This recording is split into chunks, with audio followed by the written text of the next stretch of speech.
अब देखिए बच्चों, र के विभिन्न रूप। र के विभिन्न रूप किस प्रकार से हैं? र ऊपर नीचे कैसे लगाया जाता है, ये मैं आपको समझाऊंगी। र व्यंजन का प्रयोग अलग अलग रूपों में होता है। इसके प्रयोग को समझ लेना आवश्यक है। र के 4 रूप हैं। ये देखिए 4 रूप कौन कौन से हैं, ये मैं आपको समझाऊंगी। ये रथ, ये गरम, और ये है अगर। ये देखिए, ये शब्द के प्रारंभ में आया है र, ये शब्द के बीच में र आया है, और ये शब्द के अंत में र आया है। तो पहला रूप तो इसका ये हो गया। अब देखिए दूसरा रूप। दूसरा रूप है ये जो व्यंजन है उसके नीचे लगता है। ये देखिए क्रम, ये है प्रदीप, ये है ग्रहण। ये देखिए, ये रा का दूसरा रूप हुआ, जिसको हम पदेन भी कहते हैं। ये रा का तीसरा रूप हुआ। तीसरा रूप क्या है? पर्वत, ग।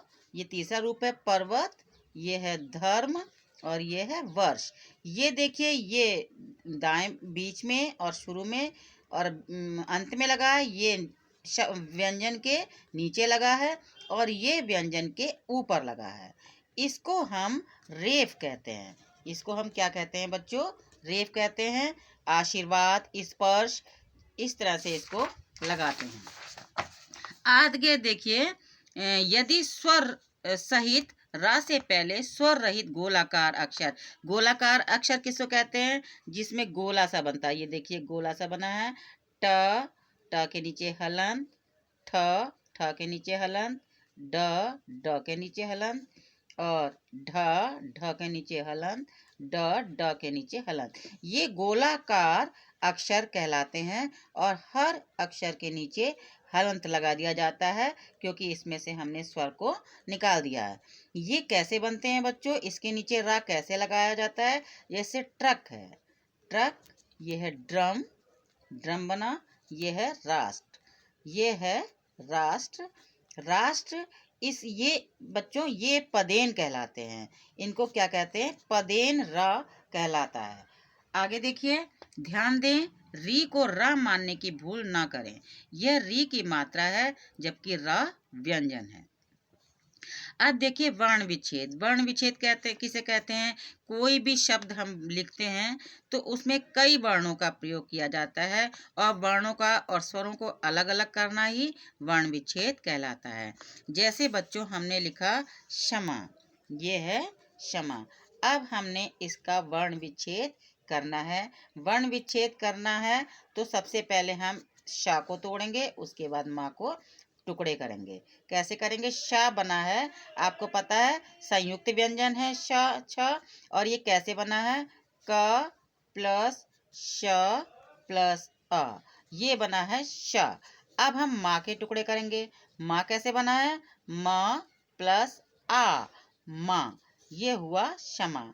इसी तरह से व्यंजनों में जो भी जिसकी भी मात्रा होती है उसको अलग कर देते हैं, और जो संयुक्त व्यंजन होते हैं, जो स्वर और व्यंजन मिलकर बनते हैं, उनको अलग कर देते हैं। यही हुआ वर्ण विच्छेद। ऐसे ही त्रिकोण है, त के नीचे हलंत, र के नीचे हलंत, ई, त्रिकोण, क प्लस ओ, को, त्रिकोण न। तो ये देखिए, ये इस तरह से त्रिकोण शब्द बना। ज्ञा, पहले हमने ज्ञा का वर्ण विच्छेद किया, जो ज प्लस य मिलकर बनता है, और ज्ञान है तो ज प्लस य प्लस आ, ज्ञान, न प्लस आ।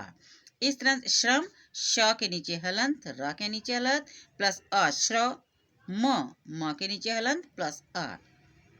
इस तरह से बच्चों, जो संयुक्त अक्षर वाले शब्द हैं उनका वर्ण विच्छेद इस प्रकार से किया जाता है। अब देखिए अनुसार वाले शब्दों का वर्ण विच्छेद। गंगा, गंग को हम कैसे तोड़ेंगे? पहले हम गंग के टुकड़े करेंगे। ग प्लस अ, ग।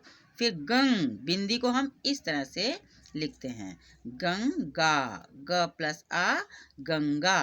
चंचल, च प्लस अ प्लस य, चन, च प्लस अ, च, ल, चंचल। ऐसे ही घंटा, हिंदी, संबंध। संबंध को देख लीजिए, सम सम, देखिए स प्लस अ प्लस म, सम ब प्लस अ प्लस न, संबंध न प्लस ध प्लस आ, हर व्यंजन के नीचे हलंत लगेगा, तो ये हुआ संबंध। अब देखिए अनुनासिक वाले शब्दों का वर्ण विच्छेद। भौरा, ये देखिए भ, फिर इसमें अ की मात्रा है और बिंदी भी है, भौ भौ रा, र प्लस आ रा। ऐसे ही ऊंचा नहीं है, हाँ को देखिए ह प्लस ए है। आंगन, मूंग, दांतो, चिड़िया, इनको इसी प्रकार से आप देखेंगे और समझेंगे। ये देखिए वर्ण के ऊपर मात्रा आने पर अनुनासिक की जगह अनुस्वार लगाएं। तो ये हुआ बच्चों आपका वर्ण विच्छेद। अब सम वाले का वर्ण विच्छेद देख लीजिए। सा के ऊपर लगे अनुस्वार का उदाहरण न और म दोनों तरह से होता है।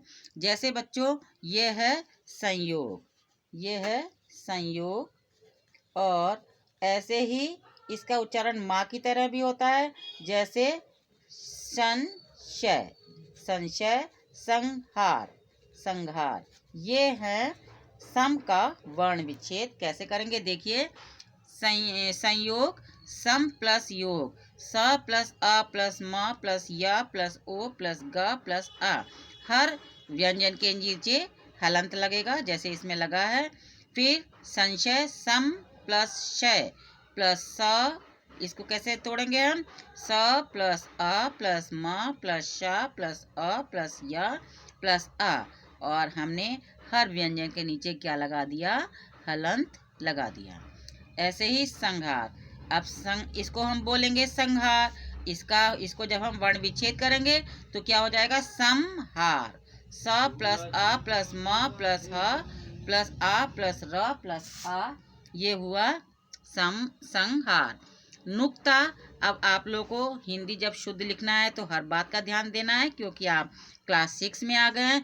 जब हम जमीन लिखेंगे तो इसको जमीन नहीं कहते हैं, जमीन कहते हैं। तो जा के नीचे क्या लग जाएगा, नुक्ता लग जाएगा। ये देखिए नुक्ता लगा है, ये कॉफी में लगा है, ये बॉल में, ये विसर्ग वाला शब्द है, ये देखिए प्रातः। तो इस तरह से बच्चों अब हमने क्लास 6 में आकर के हर शब्द, हर वर्ण, हर चीज़ को अच्छी तरह से जान लेना है, जैसा कि मैंने आपको समझाया है। इन बातों का आप ध्यान रखेंगे और पाठ को बार बार पढ़ करके अच्छी तरह समझेंगे। Thank you children.